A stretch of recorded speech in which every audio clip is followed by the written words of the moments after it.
Révolution digitale, épisode 43. Hey, this is John Lee Dumas of EO Fire, and you're listening to Révolution Digitale with François Lambert.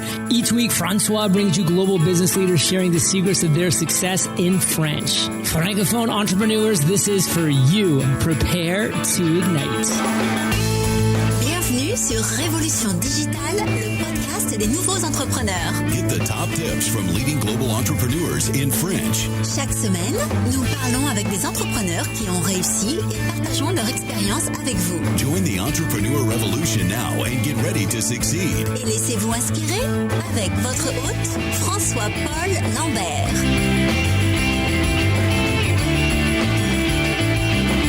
Bâtisseurs et bâtisseuses de la nouvelle économie, bien le bonjour, ici François-Paul Lambert, bienvenue sur Révolution Digitale, le podcast des nouveaux entrepreneurs où je parle chaque semaine avec des entrepreneurs inspirants à travers le monde. Révolution Digitale est diffusée tous les mardis et les jeudis et les comptes rendus détaillés de tous les épisodes sont disponibles sur notre site web révolutiondigitale.fr. Restez avec nous et n'oubliez pas de vous inscrire gratuitement sur notre site pour rejoindre la tribu digitale et de vous abonner au podcast sur Apple Podcasts, Spotify, Google Play, Stitcher, Deezer ou sur votre service préféré. Vous pouvez aussi nous suivre sur Twitter, Instagram et Facebook. Vous trouverez tous les liens dans les comptes rendus de l'épisode sur notre site internet également. Vous êtes la tribu digitale. Alors sans plus attendre, let's get inspired.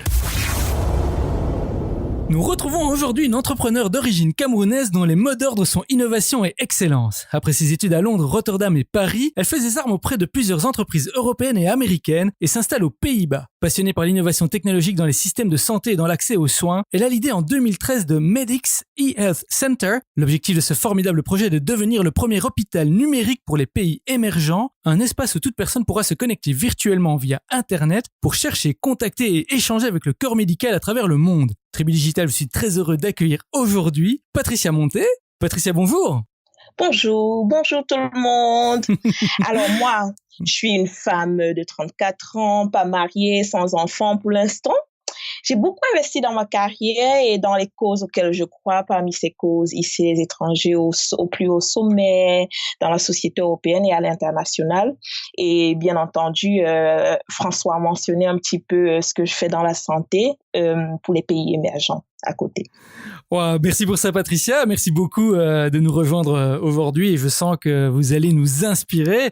Et alors, justement, vous venez de compléter un petit peu votre bio et j'avais quand même envie de vous demander si vous pouvez nous donner un petit aperçu de votre vie personnelle, peut-être une anecdote sur qui vous êtes, quelque chose qu'on ne sait pas sur vous.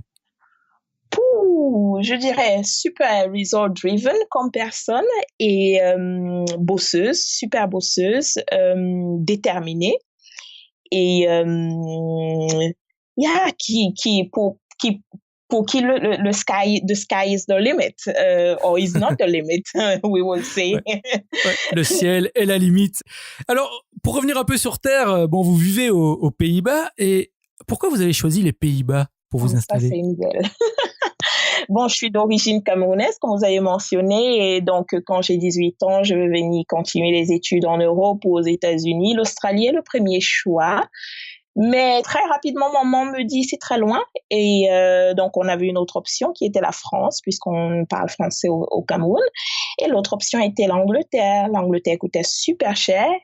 Et à la fin, on a décidé, bon, middle ground, les Pays-Bas, parce que j'avais une cousine qui vivait déjà ici. Les études étaient offertes en anglais, donc on s'est dit pas mal. Et je suis venue, je suis restée et je suis encore là. Waouh. Bah, on peut dire que c'est une destination où on a rencontré moins d'entrepreneurs, mais c'est vrai que les Pays-Bas, c'est quand même, c'est un hub assez innovant. Par exemple, j'ai entendu parler de Eindhoven, qui est une zone quand même où il y a quand même pas mal de choses qui se passent. Absolument. Et alors justement, passons un peu alors à votre projet Medix ou Medex, je ne sais pas comment le prononcer correctement. Medex, absolument. Medex, alors. Ouais. Alors Medex, alors qu'est-ce que c'est? Est-ce que vous pouvez nous expliquer un peu en détail ce que vous faites, comment vous générez vos revenus et pourquoi vous avez choisi ce business model? Donc, Medex, et je crois que vous l'avez bien décrit au début, c'est santé connectée, c'est innovation dans la santé, avec un focus dans les pays émergents, même si l'offre peut venir des pays développés parce qu'il y a un gros manque dans les pays émergents. Donc, on est sur une plateforme globale, bien entendu, mais les services sont beaucoup plus offerts pour les pays émergents. Business model, on est dans un modèle de B2B2C. Et donc, on a 2 produits en ce moment. Notre premier produit est un hôpital numérique. Toute innovation ou imaginez tout un hôpital, l'infrastructure d'un hôpital qui va dans le web, qui va dans une application mobile, donc offrant du self-care, donc une autogestion de soins de soi-même avec de l'intelligence artificielle. C'est très important que j'ajoute l'intelligence artificielle est encore dans notre vision, donc pas encore complètement intégré.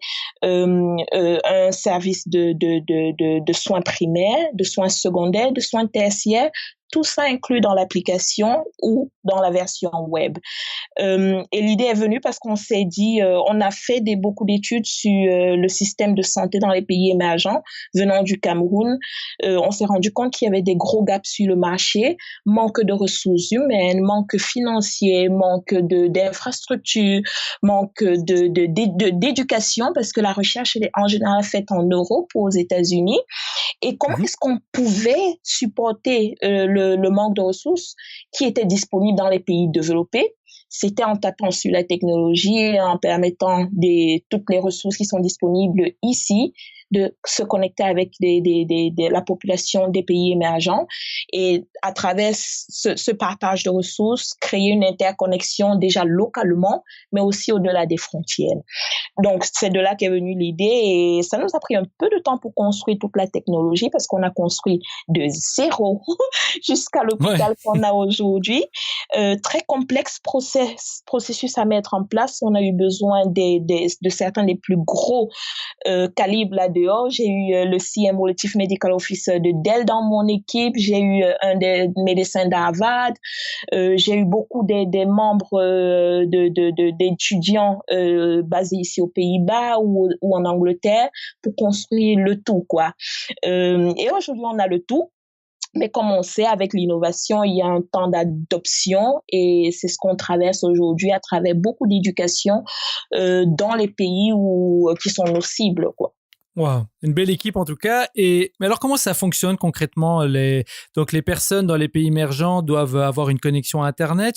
Comment ça fonctionne? Ils doivent s'inscrire. Absolument. Donc notre modèle est B2. On parlait du business model. C'est du B2B2C.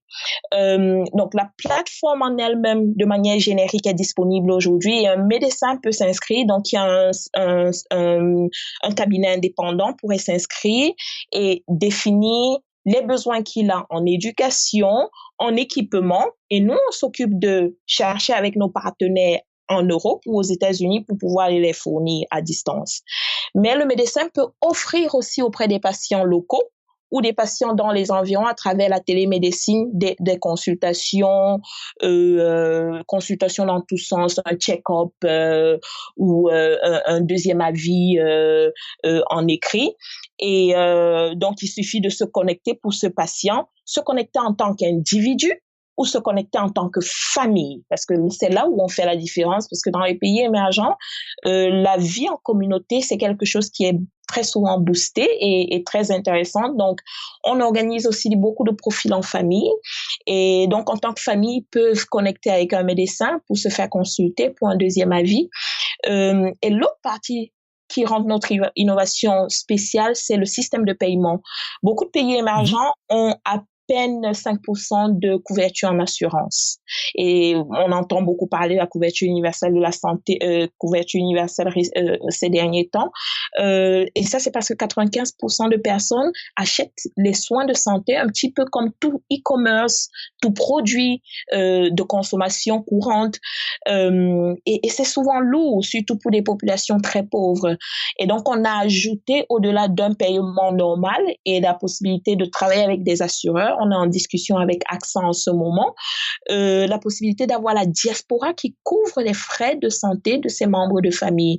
Donc, chaque fois qu'ils prennent des rendez-vous, À la fin du processus de connexion avec le médecin pour prendre le rendez-vous, ils peuvent dire, j'ai un cousin qui vit en Belgique et qui devrait payer cette facture, et cette personne reçoit un email ou un SMS, règle la facture et immédiatement le rendez-vous est pris.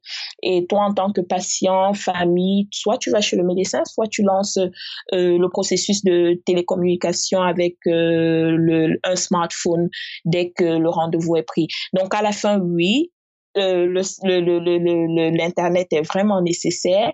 Et c'est aussi pour ça qu'on a un très gros focus sur ce qu'on appelle les 1% de nos target countries, donc de nos marchés cibles. Parce que c'est la population qui, aujourd'hui, dans les pays émergents, a accès complètement au smartphone, à l'Internet tout le temps et tous les jours. Mais on sait que d'ici 5 ans, 10 ans, la pénétration dans beaucoup de ces pays ira en profondeur, quoi. Et donc, on pourra élargir. Et la pénétration de ces appareils mobiles est assez incroyable là-bas. Et j'ai aussi envie de dire que les défis sont quand même nombreux dans les pays émergents. Et peut-être ici, Patricia, est-ce que vous auriez peut-être un petit conseil pratique à donner à la tribu digitale pour celles et ceux qui voudraient lancer un business dans les pays émergents, par exemple? Peut-être un petit conseil, quelque chose à penser, à garder à l'esprit? Je dirais que tout dépend, ça dépendra. Si tu as des origines africaines, petit conseil, c'est de ne pas focaliser sur ton pays d'origine, de regarder en grand, parce que la nature de ces pays, ils ont des éléments très très communs. On travaille avec l'ATAM, on travaille avec Southeast Asia, l'Asie du Sud-Est, on travaille avec l'Europe centrale, parce que la nature est un petit peu commune, donc il y a de petites différences ici, mais économiquement, ils sont au même niveau et ils ont des manières de penser pareilles. Si tu es d'origine européenne ou américaine, je dirais, il faut se découper du système d'ici et s'immerser d'abord dans la culture là-bas, avant de commencer quoi que ce soit comme prise de décision, comme processus, comme définition de son business model. Ça, c'est des éléments critiques avant de commencer, je dirais, pour des Européens ou des Américains d'origine qui voudraient se lancer pour ces pays-là. Tribu Digital, gardons bien ça à l'esprit. Nous allons maintenant explorer le parcours entrepreneurial de Patricia, son aventure en tant qu'entrepreneur, le voyage qui l'a amené là où elle est aujourd'hui. Alors Patricia, commençons par cette question que nous appelons l'appel à l'aventure. Quand avez-vous su au fond de vous que vous vouliez devenir entrepreneur? Et si vous ne vous êtes pas lancé tout de suite, qu'est-ce qui vous a retenu? Ça, c'est une autre belle. Et j'aime bien dire, en général, il n'y a pas un appel, pour moi, on est entrepreneur parce que j'ai toujours ressenti ce besoin d'être indépendante. J'ai toujours été la rebelle au travail parce que, étant chez Philips, mes boss m'appelaient toujours rebelle. Et je pense que c'est parce que je voulais faire les choses différemment, je voulais apporter quelque chose de neuf, et donc, quand le système est assez frozen, serré, c'est difficile de pouvoir déployer ces armes-là. Et donc, à l'intérieur, il y a toujours un truc qui te dit, t'as besoin de faire différemment. Et ça doit être de l'intérieur, pas de la tête, du gut feeling, de ton instinct. Et cet instinct, je l'ai toujours eu. J'ai jamais su que j'allais entrer immédiatement dans la santé. Je me disais que j'allais faire un petit truc, mais la grandeur, ce que j'ai pris dès le départ, en tant qu'entrepreneur, j'imaginais pas que j'arriverais là, quoi. Pourquoi j'ai pas commencé immédiatement, même comme l'instinct était là? Il y a de l'insécurité. Tu peux avoir l'envie, tu peux ressentir que tu as un calling, comme on dit en anglais. Je sais pas comment ça se dit en français. Un appel. Mais un appel, oui, exactement. Mais tu n'as pas l'impression d'avoir tous les outils. Donc, l'outil est toujours critique. Et l'outil, c'est l'élément rationnel. Donc, pour moi, ça commence toujours dans un angle spirituel, ensuite émotionnel. Donc, tu n'arrives plus à te détacher de l'idée de te lancer.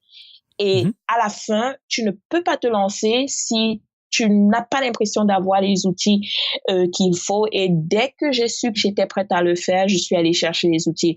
Parce que tu as été à Philips, que tu as été à GE, toutes les grosses boîtes, tu n'as rien d'un entrepreneur. Mais je dis absolument rien parce que c'est deux mondes, quoi. Donc, il faut s'équiper en tant qu'entrepreneur, même si on vient de grosses boîtes, même si on a été dans un élément d'un processus un jour, à l'exception d'avoir été peut-être cofondateur une fois ou d'avoir fait le parcours avec un entrepreneur dans le passé, de l'avoir observé. Mais si on vient du corporate, vraiment, on n'a rien d'un entrepreneur. Et mon conseil, c'est d'aller chercher les outils avant de se lancer, quoi. Oui, et justement, vous avez été chercher les outils, vous avez fait votre travail, vous aviez ça en vous, vous avez fait votre travail spirituel, émotionnel et technique, et ensuite vous avez quand même dû passer le pas, vous avez quand même dû à un moment quitter le monde du corporate. Et comment ça s'est passé concrètement? Qu'est-ce qui vous a aidé à le faire? Bon, c'était assez facile parce que j'avais un mix de le boulot commençait à réduire le nombre d'employés dans la boîte et donc ils offraient des paquets je sentais que je n'apprenais plus assez parce que j'ai très vite grandi en compagnie, j'ai eu beaucoup de chance d'aller très très vite et donc j'avais l'impression de plus bouger. Et le dernier élément, c'est en fait mon histoire de MEDEX que j'ai pas mentionné, c'est ma sœur a failli mourir quand on était encore au Cameroun parce qu'on avait mauvaise consultation venant des médecins. Donc j'ai toujours su qu'il y avait un problème de santé, de qualité de santé au Cameroun et dans beaucoup de pays émergents et particulièrement en Afrique. En 2007, quand je suis en train de faire mon master, je fais des études sur avec la pénétration du téléphone sur l'Afrique, je fais des études, mais est-ce qu'on pourrait ramener la qualité de la santé que je vois ici, puisque j'avais cette expérience venant à 19 ans aux Pays-Bas, quand j'allais chez le médecin, je voyais la qualité qu'on nous offrait et je me disais, à travers le téléphone, on pourrait faire quelque chose. Et donc, pendant mon master, j'ai fait des études dessus.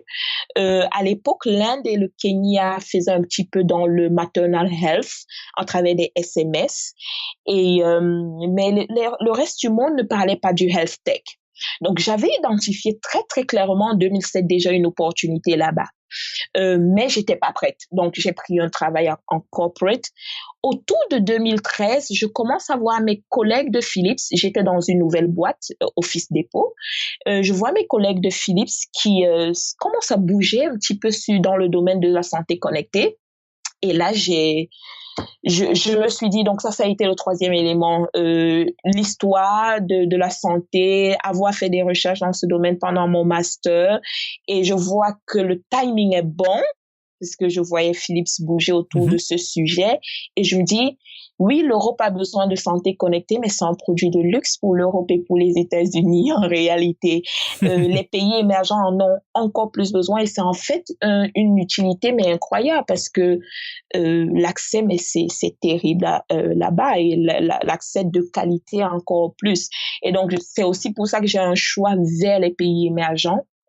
Parce qu'il y avait déjà beaucoup de boîtes qui se lançaient tout doucement dans tout ce qui est santé connectée pour les pays développés. On voit GE, on voit Philips qui sont tous dans ce domaine, mais très peu regardent les pays émergents pour l'instant. Et ça, c'est notre focus. Wow. Alors pour votre projet MEDEX, vous êtes lancé, vous avez lancé le projet, vous avez commencé à le construire. J'aimerais bien ici maintenant, Patricia, peut-être que vous nous parliez dans votre parcours d'entrepreneur, peut-être de votre pire moment en tant qu'entrepreneur. Est-ce que vous pouvez nous emmener dans un de ces moments et nous le raconter? Et comment vous avez peut-être surmonté ce moment? J'y pensais un petit peu récemment et en réalité, il y en a eu plusieurs. Le pipi, ça je sais pas. Mais je dirais au début, le challenge de la famille pour pouvoir se lancer. Il n'y a pas de support au début parce que beaucoup de gens perçoivent l'entrepreneuriat comme c'est lourd, c'est difficile. Donc ça a été un pire moment, je dirais. La définition du bon business model est un autre gros challenge, surtout voyant la grandeur du projet que j'avais sous la main. On commence sur l'angle B2C. Donc, on veut attaquer les patients. Mais on se rend compte très rapidement qu'ils n'ont pas encore la compréhension de combien la technologie changera les vies dans le futur, surtout dans les pays émergents. En Europe, il y a ce côté éducation, ce côté compréhension qui facilite les choses, mais dans les pays émergents, c'est un peu plus compliqué. Donc, il a fallu revoir les choses et se rendre compte qu'on devait aller sur une route B2B2C, qui veut dire travailler avec les hôpitaux, les laboratoires et les pharmacies, et c'est à travers eux on va toucher les patients. Donc, c'est le grand déclic a été quand on a trouvé ce meilleur modèle qui nous permet d'avoir plus de projets, qui nous permettent de déployer nos forces. Et il y a eu beaucoup d'autres éléments. Vous n'allez peut-être pas vous rendre compte, mais j'ai eu beaucoup de problèmes au niveau culture aussi. J'avais déjà passé, je crois, 12 ans en Europe, 13 ans. Sans se rendre compte, on devient européenne, même si on est d'origine africaine. On fonctionne, on pense, on a travaillé avec les Européens, on travaille comme les Européens. On voit la vie comme les Européens et donc il fallait mettre en place des processus qui étaient pour ces marchés.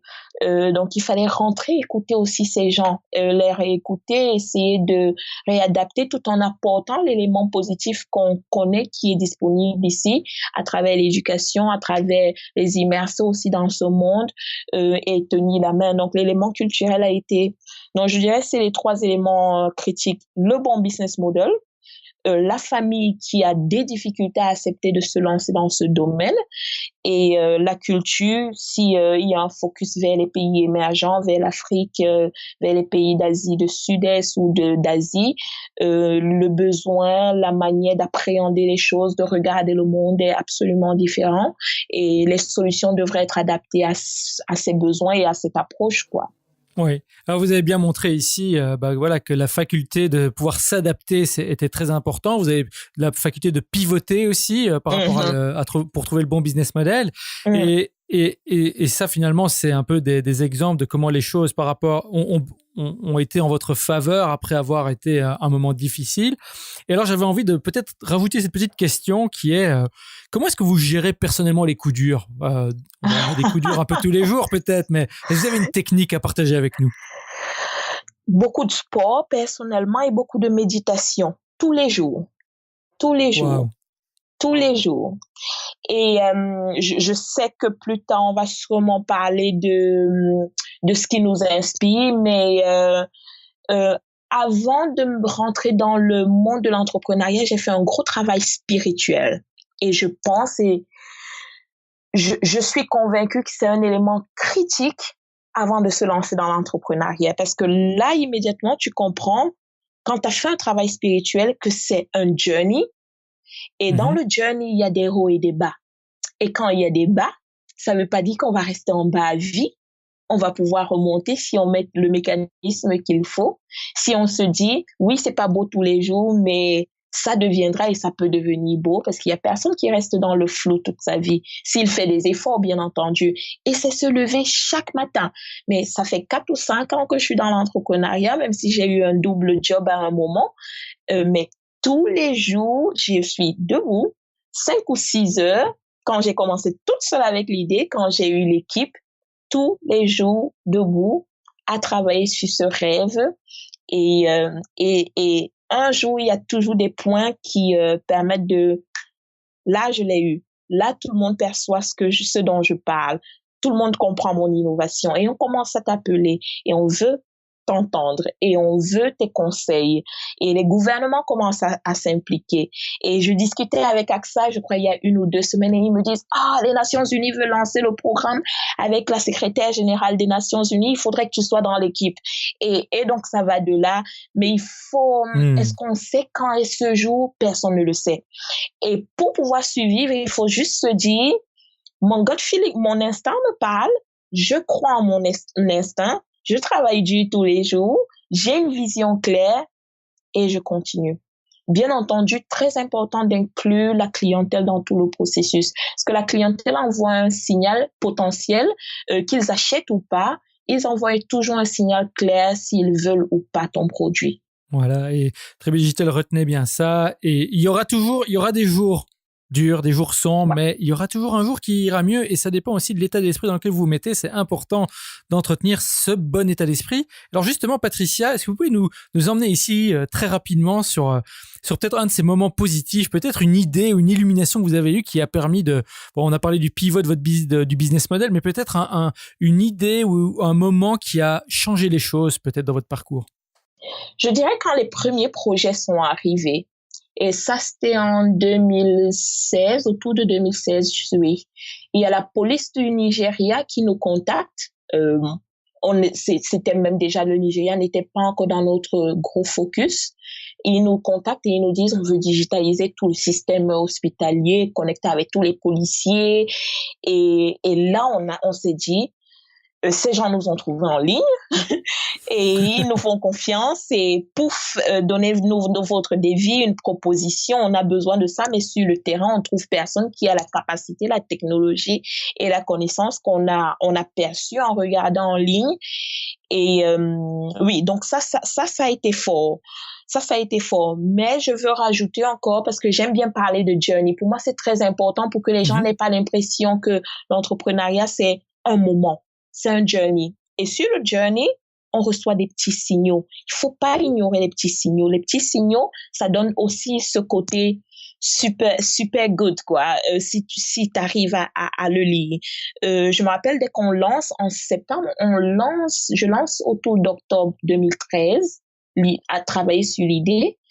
Autour de mai 2014, je contacte une équipe, j'avais pensé à former une équipe et tout le monde me dit, je veux y faire partie, inclus tout ce dont j'ai mentionné, le médecin d'Harvard, et tous disent, ça c'est une belle idée, on se lance. Et là, ça a été un autre signal pour moi. Et après, TEDx Amsterdam me contacte, il faut que tu partages ton histoire, me trouve en ligne.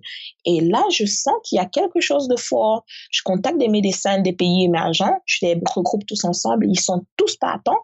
Et donc, tout ça ont été des points très, très critiques, mais l'obtention des projets, des gros projets qui nous approchaient de nations aujourd'hui, pour être honnête, c'est des signes très, très forts. C'est des signes qui montrent qu'on croit en la vision et qu'on veut travailler pour que la vision devienne de plus en plus solide. Oui, il faut bien retenir, j'aime bien ce concept que l'entrepreneuriat, c'est un voyage avant d'être la destination. Yeah. Et si on ne prend pas ça comme le journey, comme vous l'avez dit, on risque de se perdre dans tout un tas d'anxiété et peut-être de problèmes. Et une fois que vous avez votre vision en place, c'est là que toutes les étoiles s'alignent et les choses se mettent en place pour vous. Moi, je suis tout à fait d'accord avec ça. Alors, Patricia, si vous pouviez ici résumer la leçon clé que vous avez retirée de votre expérience en tant qu'entrepreneur, quelle serait-elle? Je veux dire, en quelques mots, que pensez-vous que la tribu digitale doit vous retenir comme leçon de votre expérience? Je reviendrai sur le parcours, le journey. C'est un processus, c'est un journey qui est personnel. Je dis bien personnel, donc c'est comme un DNA. Et ce processus personnel, il faut le ressentir de l'intérieur. Un exemple, c'est chaque matin, de l'intérieur, je me dis, quel sera le focus et l'objectif d'aujourd'hui? Quel sera le focus et l'objectif de la semaine? Et si l'entrepreneur regarde les choses dans cet angle, encore, il accepte les hauts et les bas. Oui, donc c'est la plus grande chose que j'ai retenue. Pas de focus sur l'argent, pas de focus sur l'acquisition des clients parce que ça vient si la bonne vision est là, si la vision est validée avec les clients potentiels, si le bon processus est en place, ça c'est très critique. Et si on a des talents autour, parce que ça, c'est aussi important. Seul, on n'y arrive pas. On n'y arrive absolument pas. Et il faut aim big. Parce que ça, c'est ce que j'ai fait. Même les profils que j'ai approchés en général, quand on n'avait pas encore raise, je m'en foutais qu'il n'y avait pas d'argent ou pas. J'allais vers eux et je vendais la vision. Parce que si on est attiré par la vision, en tant que partenaire, en tant qu'employé, c'est beaucoup plus fort auprès de tout le monde, des investisseurs, des clients potentiels et pour soi-même. Donc, pour moi, ça, c'est l'élément critique. Regardez l'entrepreneuriat comme un journey personnel et un journey qui doit venir de l'intérieur et non pas des livres. Le livre aide pour outiller, mais ça doit venir de l'intérieur. Tribu Digitale, Aim big, voyez grand. Patricia, merci pour ça. Et nous sommes maintenant arrivés à la partie des questions flash. Alors ici, je vous pose une série de questions en rafale et vous me répondez en allant à l'essentiel. Est-ce que vous êtes prête? C'est parti. Quelle est votre définition du succès? Succès pour moi, c'est un résultat heureux, obtenu pendant ou au bout d'une épreuve. Donc, il y a une épreuve, il y a un challenge et c'est positif. Maintenant, cette positivité, chacun définit ce que c'est. Ça, c'est pour moi le succès. À quoi ressemble votre journée type?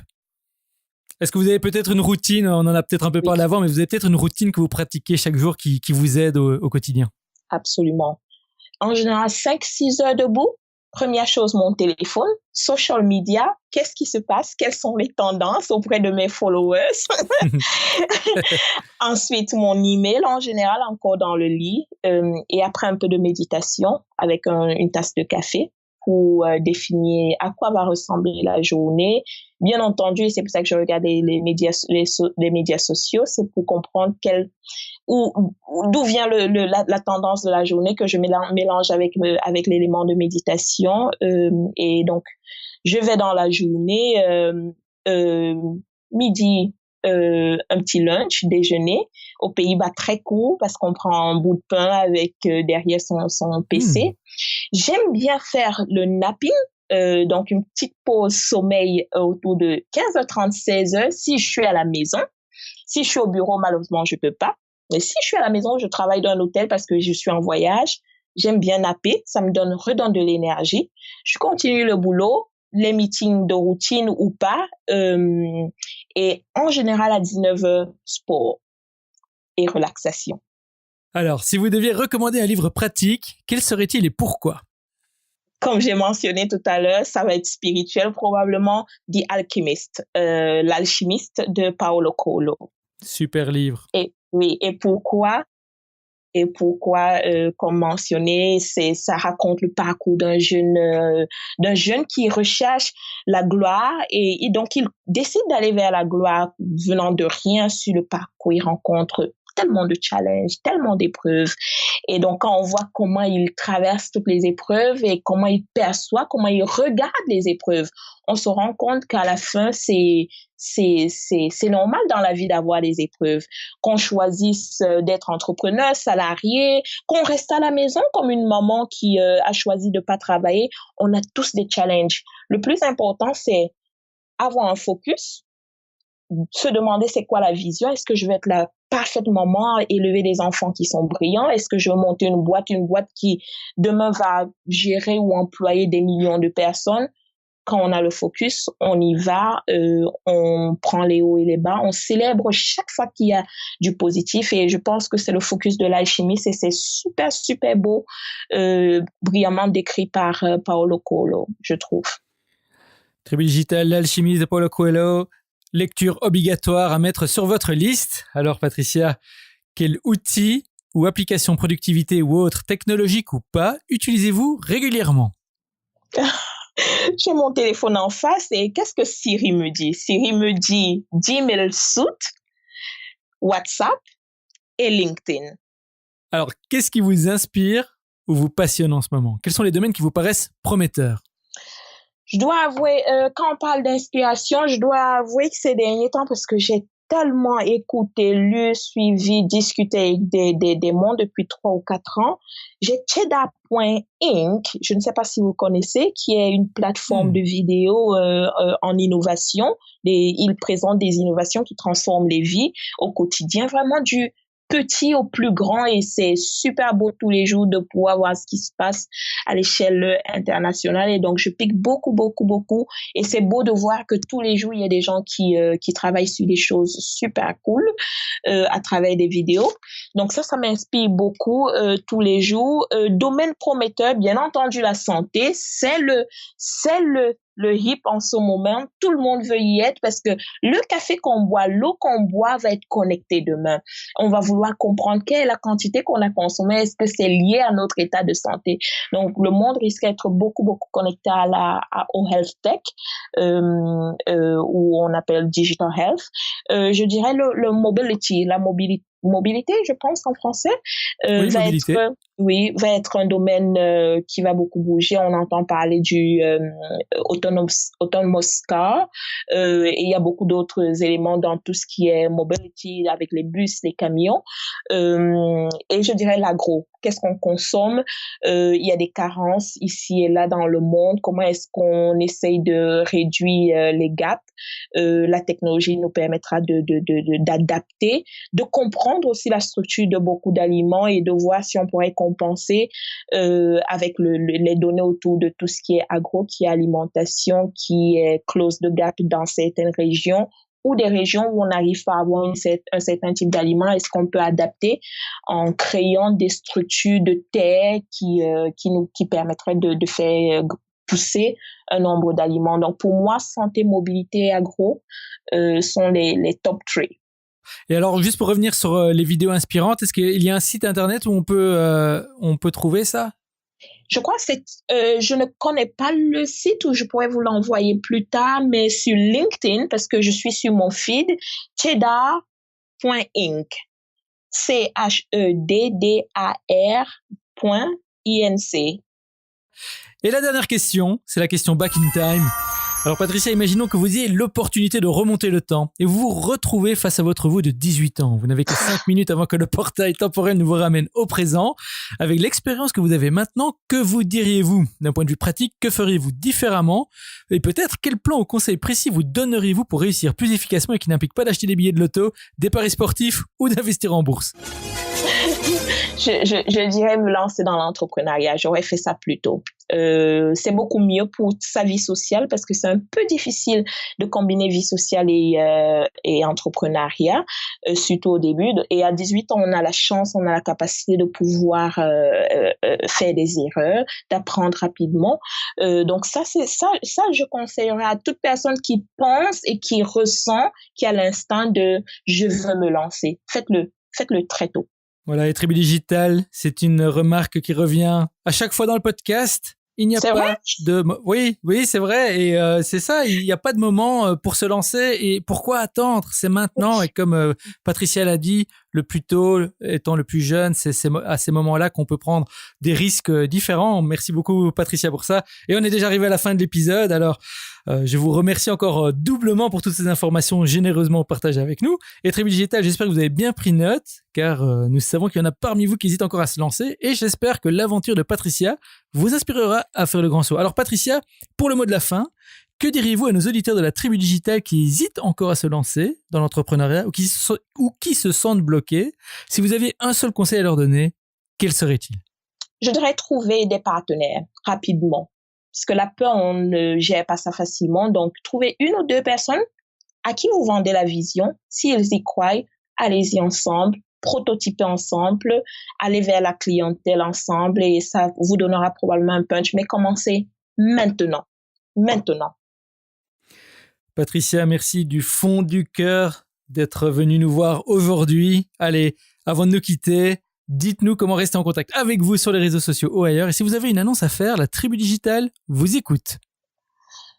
Patricia Monté, c'est mon handle, que ce soit sur Twitter, Facebook ou LinkedIn. J'utilise beaucoup LinkedIn, donc on pourra partager là-bas. Annonce à faire, MEDEX est en train de lancer un nouveau programme dans le financement pour les hôpitaux, les laboratoires et les pharmacies qui veulent s'étendre dans les différents pays émergents où nous sommes présents.